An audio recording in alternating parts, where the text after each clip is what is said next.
South African deployment of soldiers to DRC is out of order. It must be withdrawn with immediate effect. Not that South Africa is not supposed to deploy in DRC. We're supposed to deploy in DRC and be in the forefront. We just don't have the army. Our army can't look after cabbages. I can't hire them in my farm to go and look after cabbages. We just don't have the army. The ANC has collapsed the army.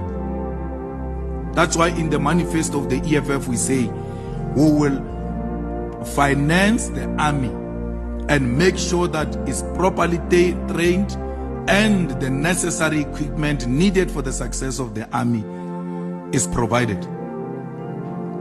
The army has collapsed. How come the AK-47s just enter South Africa with ease? Look at what KwaZulu-Natal has become now, where guns are found with ease. AK-47 is associated with Mozambique.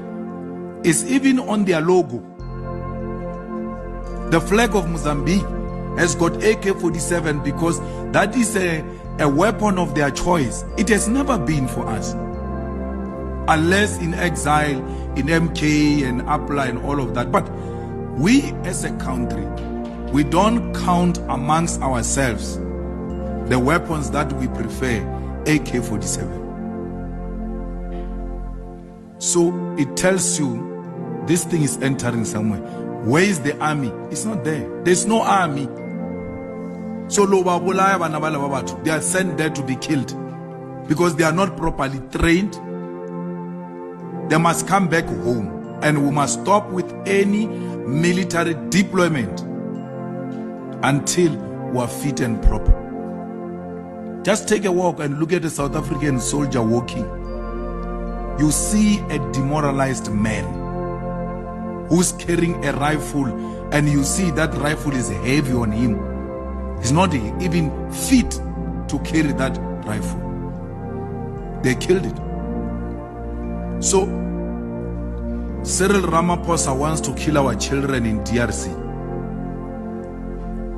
Those rebels DRC, they are well equipped.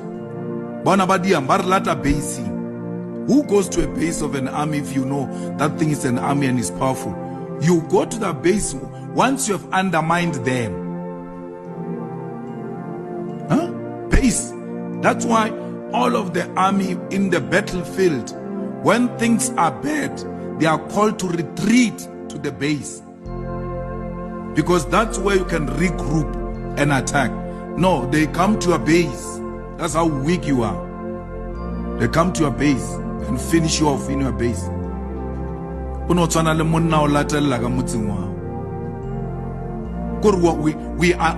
undermined to that level, and it's not for the first time. We were beaten in Central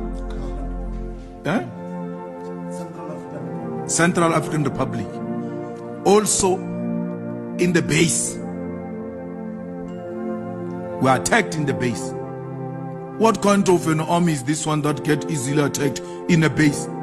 If you are saying you've got the army, and with so much money being used to go and finance the ANC election campaign, because that's what they are doing. They are sending those soldiers there.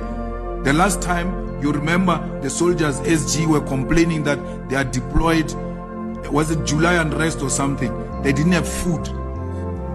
They didn't have food. The soldiers did not have food. So who's going to fight with an empty stomach? How are you going to shoot that rifle with an empty stomach? They are not being fed. The situation has deteriorated. How do you have a base of the army in Northern Cape burning down without the army having the capacity to extinguish the fire itself? What if it was another country burning our army base? How is there? We're not going to defend ourselves.